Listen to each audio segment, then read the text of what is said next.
Once upon a time, in a sunny and cheerful kingdom, there lived 12 beautiful princesses.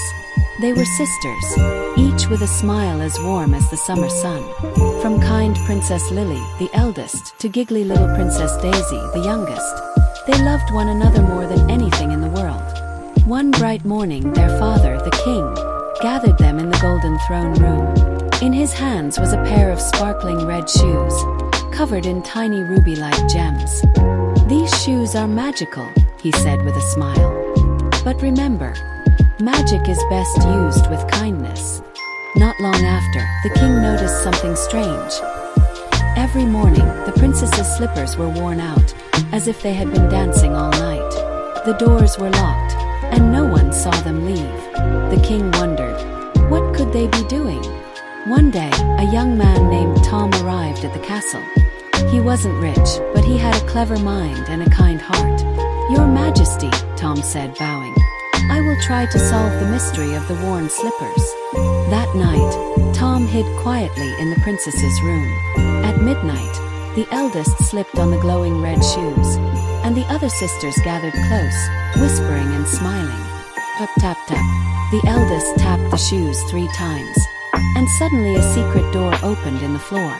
Golden light poured out, revealing a spiral staircase. The princesses hurried down, and Tom followed silently under a magical cloak. At the bottom was a silver forest, where trees shimmered like moonlight and leaves sparkled like diamonds.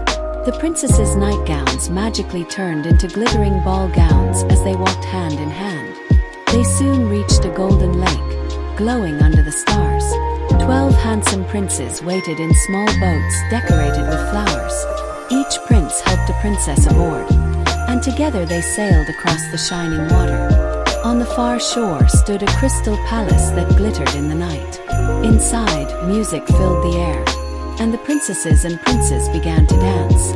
Round and round they spun, the red shoes glowing brighter with every step. When the first rays of dawn appeared, they sailed back across the golden lake, passed through the silver forest, and climbed the magical stairs. Their slippers were worn thin once again. The next morning, Tom went to the king and told him everything: the red shoes, the secret door, the forest, the lake, and the palace. The princesses stood quietly, smiling shyly as they listened. The king was surprised but not angry. "If you promise to share your magic with the kingdom, you may keep your shoes," he said. From that day on, the palace was filled with music, dancing, and joy for everyone.